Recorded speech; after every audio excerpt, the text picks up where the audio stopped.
Comment je fais pour changer ma voix, pour transformer ma voix? D'abord, est-ce que j'aime ma voix? Curieusement, lorsqu'on s'entend sur un enregistrement, on fait le saut et on a l'impression de ne pas se reconnaître. Souvent même, les gens vont dire « ce n'est pas moi, je déteste ma voix, je déteste m'entendre ». Il faut savoir simplement que lorsqu'on parle, on s'entend avec nos vibrations internes, puisque nos oreilles sont ici, notre bouche est ici.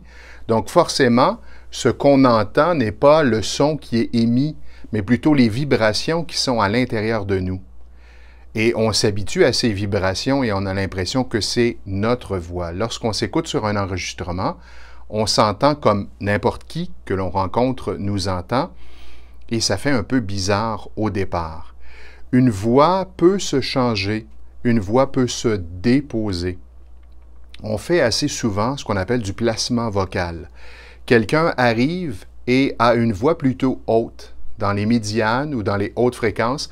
Par exemple, si je parlais de cette façon et je peux avoir pris l'habitude de m'exprimer de cette façon, ma voix est plutôt dans les médianes hautes fréquences.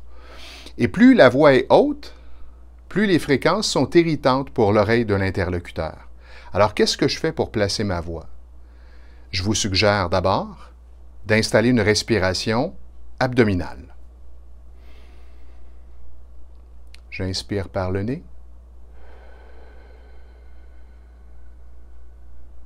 J'expire par la bouche. J'inspire par le nez.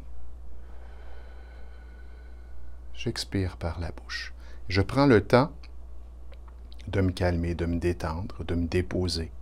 Alors déjà, je vais sentir que ça va avoir un effet sur ma voix puisque ma voix va être plus posée, plus calme. Et ensuite, j'émets un soupir sonore. Un mélange d'air et de son. Sans effort, c'est le diaphragme qui pousse l'air et l'air fait vibrer mon larynx et mes cordes vocales.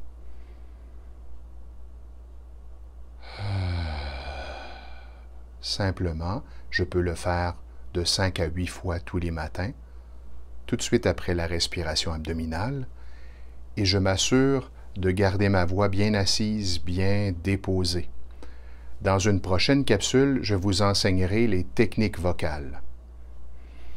Ensuite, lorsque je m'exprime, je m'assure de m'exprimer sur l'expiration.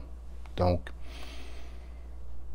je pousse ma voix simplement avec l'air. C'est le diaphragme qui pousse l'air, me permettant d'émettre un son. Je pousse ma voix simplement de cette façon. Alors, ça demande un entraînement, mais vous allez y arriver. Et je vous suggère de le faire tous les jours, puis d'être conscient pendant la journée de l'endroit où se situe votre voix. Si vous avez l'impression que votre voix est plutôt dans les médianes ou les hautes, refaites les techniques de respiration, quelques soupirs sonores, et assurez-vous simplement sans forcer de garder votre voix bien assise.